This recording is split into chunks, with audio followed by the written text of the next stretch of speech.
What is going on, beautiful people? I hope you are all having a wonderful day. Today we're going to be talking about the pros and cons of Englewood, Colorado.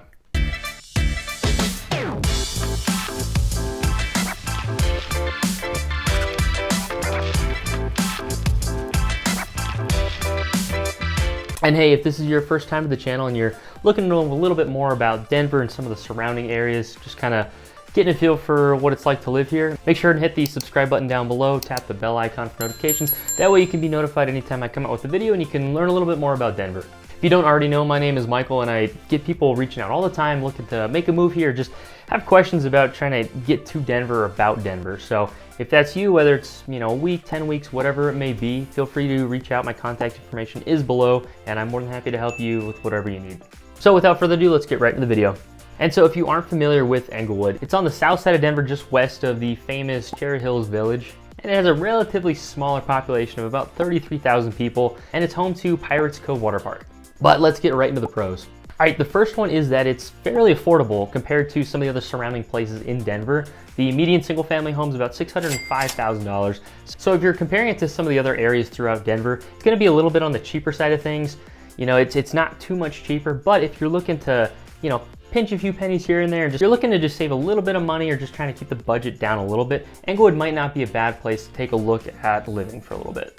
Another great thing about Englewood is that it's relatively close to a lot of things. You're just south of Denver downtown, and you're really just close to a lot of popular things around you. You've got Highlands Ranch, you have Littleton right there, you're not too far from Denver Tech Center. So overall, you're relatively central to a lot of popular places within Denver. On the east side of Denver, you're a little bit far, especially from the north side. So if you're looking to be on that northeast side of Denver for whatever reason, whether it's work or something like that, it's gonna be a little bit farther. But for the most part, a lot of the things that are happening in Denver are kind of in that southeastern part. So you're kind of central to a lot of things. Also within Englewood, you have plenty of shopping, restaurants, dining, you name it, it's all kind of right there. So if you're looking for just going out to get a bite to eat or you have to run a couple errands, you don't have to go very far. It's within Englewood. You don't have to travel too far outside of Englewood if you're looking for something specific. Everything that you really need is right there, so you don't have to worry about going too far for your necessities. One more great thing about Englewood is you're close to a lot of parks and the mountains, so all that stuff. So if you want to go have a picnic, go spend a day at the park, it's right there. There's plenty of parks to choose from around you. You're also very close to the mountains, so if you're somebody who is looking to move to Colorado and you're like, what, I'm gonna be skiing, I wanna be snowboarding, I wanna be hiking in the summer, I just wanna get out there, get active, not very far from the mountains. So it's a short drive up there on the weekends, or if you have a day off during the week, really easy to get to the mountains, not very far, and it's just a nice place if you're planning on being in the mountains a lot. And the last great thing about Englewood is you have the Pirates Cove Water Park in Englewood.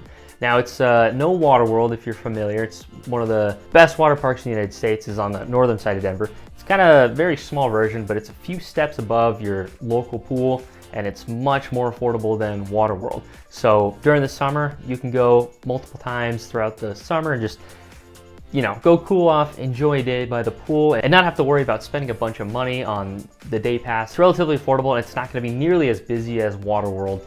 So if you're just looking for something quick for a few hours even, you can go relax, enjoy it, and it's right there. And now onto the not so great things about Englewood.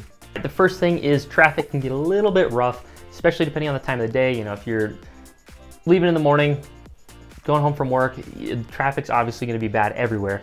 But for the most part, the roads just aren't as great as they are a little bit east. They're not as big. You're going to hop on 85 going north if you're going up to downtown Denver. Same with the way back, and it's just not as many lanes or as easy to get onto as I-25. But at the end of the day, you still have a major road near you, so it's not all that bad. It's just going to get a little bit congested because there's going to be a lot of people going through, and it's just something you got to deal with. Another thing people might not find too appealing about Englewood is the fact that the homes are a little bit squished together. Not very many properties over there have a lot of space, so if you're looking for a place with a nice big yard, bigger than your neighbors, probably not going to happen. Everybody's got pretty much the same exact lot and they're all kind of put in the same spot. So if you're looking for a little space, maybe Englewood's not the place. You don't probably have to go too far outside Englewood to find something like that. But in Englewood, you're probably not going to have a whole lot of yard compared to everybody else. Everyone's pretty much got the same thing. There's not a whole lot of variance in that kind of stuff. And the last thing I'll mention is that all the shopping and dining are kind of in one spot for the most part. You'll have a couple one-offs, but for the most part, it's all kind of in one spot. So if you're going to go get food, If it's during a busy time, it's gonna be a little packed. So, you know, parking might be a little bit more difficult. You might have to drive around the block, walk a little bit to get to where you're going. Not terrible, but at the same time, pretty much everybody in the area is gonna be going to those places at that time. It's not so spread out, so those little areas are gonna get really congested during high traffic periods. You might also have longer wait lines. When you get in there, you might walk in, there might always be a line, so this would be a great place to call ahead 10-15 minutes to get your order in and then just go pick it up. Might make it a lot easier for everyone, and the flow of traffic will probably go a little bit faster. So at the end of the day, there are plenty of pros and cons to living in Englewood. Some of them not so bad. I mean, the cons are pretty much things that you just expect to have when you're in a city. So if you're trying to live somewhat central and you're okay with some of those big city things going on, not a bad place to scope out. If you're just interested, just kind of drive through. Good place to check out and see if it might be a good spot for you. But I hope you enjoyed this video, maybe found it helpful, learned a little bit about Englewood, a little bit more that you can get on your typical Google search. But if it did, leave a like below. I'd much appreciate it. Oh, and don't forget, if you are planning on moving here, you have a few questions that I maybe didn't answer in this video, or just need a little bit of help, my contact information is below. Feel free to call, text, email, whatever you like. I don't care. I am more than happy to help in whatever way I can. So until next time, I will see you guys in another video.